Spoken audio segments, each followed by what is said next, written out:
Kalau teman-teman akhir-akhir ini sering scrolling sosmed, pasti teman-teman lihat begitu banyak fenomena orang turun ke jalan di banyak sekali titik di Indonesia untuk berdemonstrasi menyuarakan pendapatnya. Atau mungkin teman-teman menjadi bagian atau orang yang bahkan hari itu turun ke jalan juga untuk menyuarakan pendapat. Dan teman-teman pasti bisa melihat betapa pedihnya masyarakat sampai harus berteriak, sampai harus dapat tindakan represif dari aparat yang padahal mereka sedang menyuarakan keadilan yang bahkan juga itu adalah hak mereka sebagai warga negara.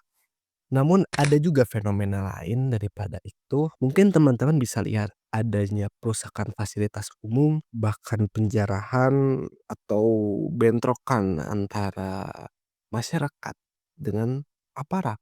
Yang ironisnya hal tersebut dilakukan oleh masyarakat itu sendiri. Dan disitulah pertanyaan besarnya, apakah fenomena itu bisa disebut sebagai bentuk dari demokrasi yang sehat?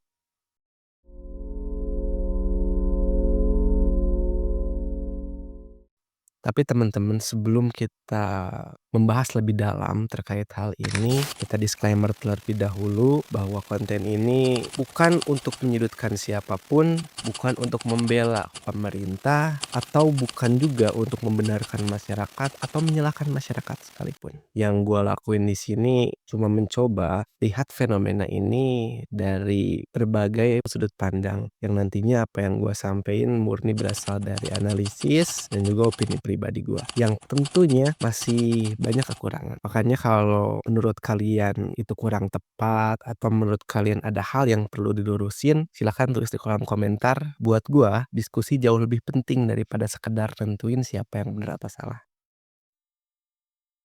Kalau kita ngomongin demonstrasi, berarti kita ngomongin salah satu hak dasar warga negara. Kenapa hak dasar warga negara? Ya karena Indonesia sendiri itu adalah negara demokrasi yang tentunya menjunjung tinggi kebebasan berpendapat gitu kan. Yang Indonesia juga mengatur tuh hak tersebut jelas sama Undang-Undang Dasar 1945 di pasal 28E. Jadi kita bisa paham bahwa sebenarnya ketika masyarakat turun ke jalan itu bukan tindakan ilegal, tapi justru ekspresi konstitusional. Mulai dari awal reformasi, demonstrasi ini menjadi bagian penting dari perjalanan demokrasi di Indonesia. Seringkali demonstrasi ini menjadi pintu untuk Indonesia menuju perubahan yang besar. Mungkin kita tahu reformasi 98, entah mungkin kalian ngalamin atau mungkin kalian membaca atau mungkin kalian mendengar cerita dari orang lain. Tapi yang pasti setelah itu demonstrasi menjadi fenomena rutin atau bahkan bisa aja disalahgunakan oleh orang-orang yang nggak bertanggung jawab. Nah, di titik ini, demonstrasi jadi dilema. Di satu sisi, demo adalah cara rakyat buat bisa bicara keras ketika jalur formal nggak bisa didengar oleh para pejabat. Tapi di sisi lain, seringkali demonstrasi ini nyeret masalah baru. Ya mungkin macet gitu kan, adanya bentrokan, juga kerusakan fasilitas umum, atau mungkin adanya rasa takut dari masyarakat yang ikut turun ke jalan. Ya mungkin karena adanya trauma di reformasi 98 yang korbannya masyarakat itu sendiri juga kadang. Artinya persoalan demonstrasi ini di Indonesia bukan cuma sekedar boleh atau enggak, tapi lebih ke gimana sih caranya. Jadi apakah hak ini bisa dijalankan dengan etis dan bermartabat gitu kan, atau justru berubah menjadi alat chaos yang ngerugiin banyak pihak. Nah itu menjadi poin yang mesti kita bahas. Nah makanya sebelum lebih jauh, penting nih buat kita ngebedah, kita lihat, gimana hukum melihat demo, gimana, filsafat memberikan batas gitu kan, sampai gimana masyarakat langsung ngerasain dampaknya. Nah tadi, gue udah bilang bahwa Indonesia udah jelas ngatur aksi demonstrasi ini lewat konstitusi kan di pasal 28E ayat 3 gitu kan UUD 1945. Selain itu juga ada Undang-Undang Nomor 9 Tahun 98 tentang kemerdekaan menyampaikan pendapat di muka umum. Di situ dijelasin tuh, demo boleh dilakukan asal memenuhi syarat tertentu. Yang pertama harus ada pemberitahuan ke aparat minimal 3 kali 24 jam, kemudian dilakukan dengan tertib, dan tentu aja nggak boleh merusak fasilitas gitu.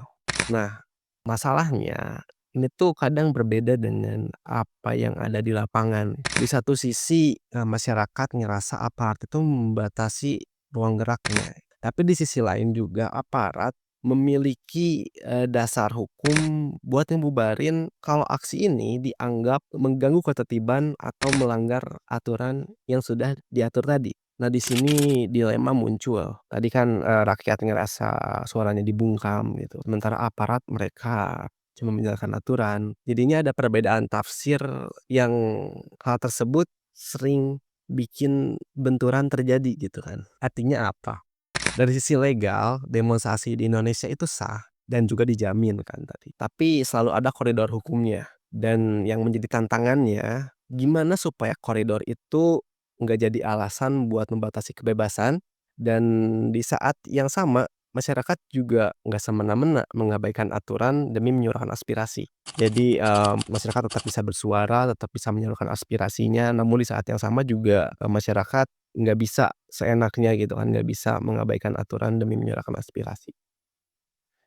Jadi kita udah paham kan bahwa demo itu dijamin tapi jelas ada batasannya. Nah, kalau kita tarik nih ke sisi filsafat, pertanyaannya jadi lebih dalam, lebih abstrak juga sih. Jadi, apa sih makna kebebasan itu sendiri kan gitu. Dalam filsafat politik, the harm principle yang digagas oleh John Stuart Mill pernah bilang bahwa kebebasan individu itu penting selama tidak merugikan orang lain. Jadi kalau orang demo buat nyuarain keadilan itu sah. Tapi begitu demo berubah jadi kekerasan atau perusakan, nah disitulah kebebasan melewati batasnya. Lalu juga ada Jean Jacques bilang dengan konsep kontrak sosialnya bahwa masyarakat menyerahkan sebagian kebebasan demi hidup bersama yang tertib. Maksudnya gimana?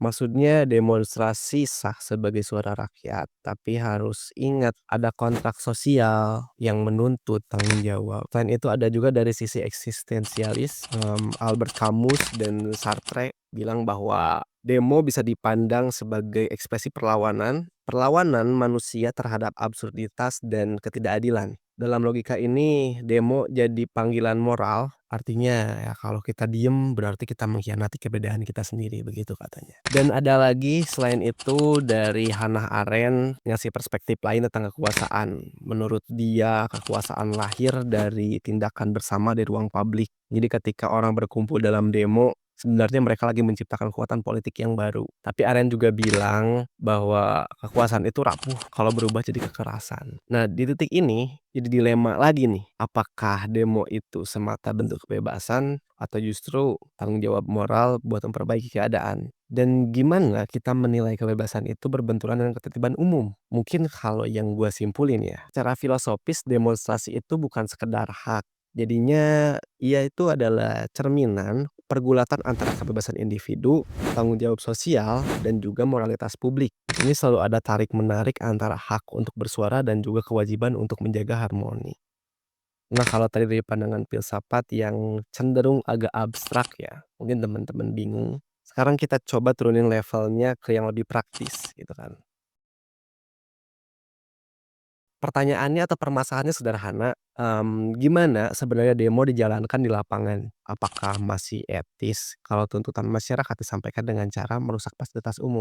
Di sini dilema etika muncul. Secara moral, rakyat punya hak buat nyampein aspirasi kan. Tapi ketika aksi itu berdampak ke orang lain yang nggak bersalah, misalnya ke pedagang kecil yang tokonya rusak atau warga yang jadi nggak bisa beraktivitas karena jalannya ditutup. Jadi hak satu pihak, melukai hak dari pihak yang lain gitu kan. Karena sejarah juga udah nunjukin demo besar tahun 98 misalnya, itu punya peran penting tentunya dalam menjatuhkan rezim Orde Baru kan. Tapi kita nggak bisa pungkiri juga bahwa ada korban jiwa, kemudian ada kekerasan, dan kerusuhan yang ninggalin luka sosial yang panjang sekali. Selain daripada itu ada demo Omnibus Law tahun 2020 sampai demo kemarahan ke DPR yang baru-baru ini terjadi. Polanya mirip.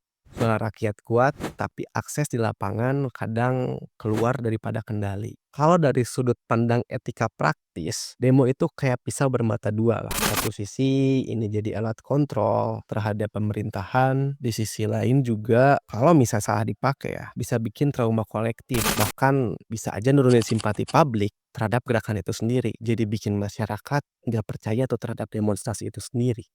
Makanya yang penting bukan cuma soal hak buat demo aja, tapi gimana caranya etika dalam berdemokrasi itu juga tetap dijaga. Apakah koordinator aksi bisa ngendaliin massa? Apakah aparat bisa nahan diri buat nggak represif? Karena etika itu bukan soal demonstran, tapi juga soal gimana negara merespon. In the end, etika praktis itu selalu tentang keseimbangan.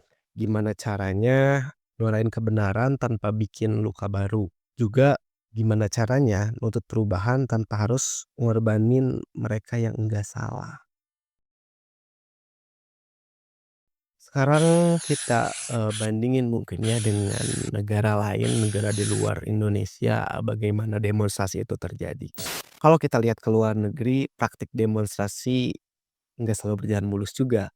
Di Amerika Serikat contohnya, ada gerakan Black Lives Matter. Seharusnya kan gerakan Black Lives Matter ini gerakan yang bagus ya, kebangkitan kesadaran terhadap rasisme gitu kan.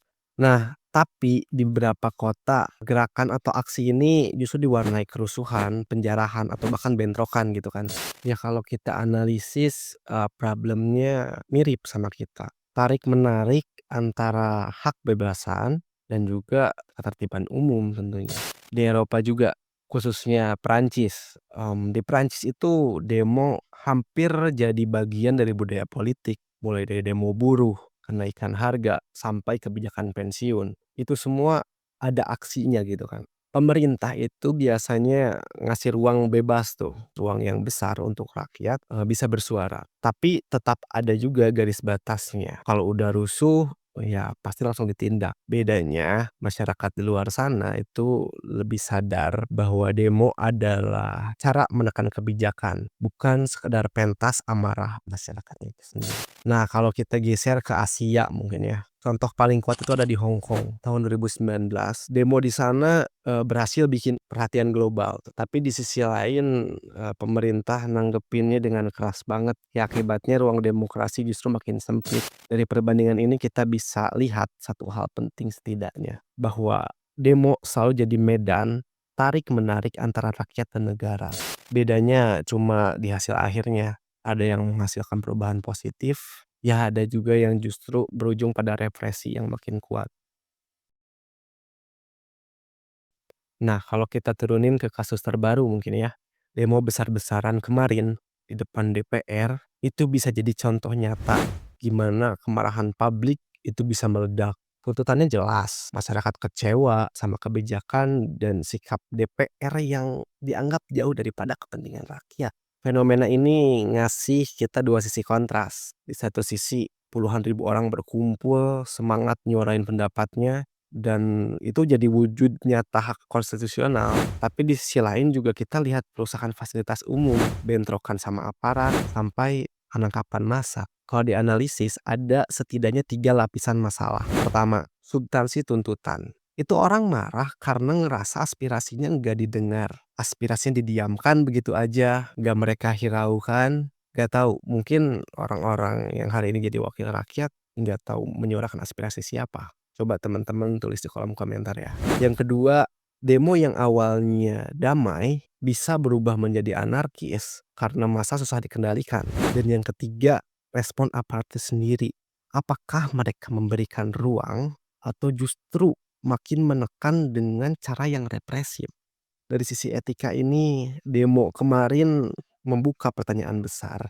Gimana sih cara kita menjaga keseimbangan? Karena kalau demo selalu ricuh, publik yang tadinya simpati bisa aja berubah jadi antipati. Sebaliknya, kalau aparat terlalu keras, negara bisa aja kehilangan legitimasi moralnya. Kalau dari kacamata filsafat politik tadi, ini mirip banget sama apa yang dibilang Hannah Arendt. Kekuasaan lahir dari tindakan bersama. Tapi begitu berubah menjadi kekerasan, kekuatan itu rapuh dan kehilangan makna. Jadi, demo kemarin sebenarnya bukan sekedar peristiwa sesaat. Demo kemarin itu adalah cermin bahwa kita masih mencari bentuk daripada demokrasi yang sehat. Pertanyaannya, apakah suara rakyat bisa benar-benar didengar tanpa harus ninggalin luka? Iya, itulah PR besar kita semua. Karena kalau nggak dipelajari, pola ini akan terus aja berulang. Rakyat marah, turun ke jalan, lalu bentrok, lalu hilang tanpa solusi gitu kan. Ya in the end demo bukan sekedar soal boleh atau tidak boleh, ya merupakan cermin gitu kan, hubungan rakyat dengan penguasanya, cermin juga seberapa sehat demokrasi kita, itu juga cermin yang mengeluarkan pertanyaan apakah kebebasan masih dijaga. Kalau setiap demo berakhir ricuh, mungkin itu tandanya ada komunikasi yang retak. Maka kita kembali lagi kepada pertanyaan di awal, apakah demo itu etis? Kita nggak bisa tuh menjawabnya seperti menjawab hitam dan putih. Semuanya itu bergantung bagaimana cara rakyat menyuarakan pendapat, bagaimana cara negara merespon, dan seberapa besar kita mau belajar daripada pengalaman. Yang pada akhirnya tujuan terbesar dari demo bukan sekedar turun ke jalan kan, melainkan mencari keadilan itu sendiri. Tentu pembahasan ini sangatlah tidak sempurna teman-teman. Masih banyak ruang-ruang untuk bisa diperdebatkan dan justru karena itu penting mendengar pandangan lain kan. Jadi apakah demo kemarin etis? Apakah ia wujud perjuangan? Atau justru tanda gagalnya komunikasi antara rakyat dan juga penguasanya? Karena itu tulis pendapatmu di kolom komentar karena tujuan daripada diskusi ini bukan mencari siapa yang benar, bukan juga mencari siapa yang salah, tapi agar kita semua sama-sama belajar supaya bangsa ini bisa lebih dewasa dalam menghadapi perbedaan.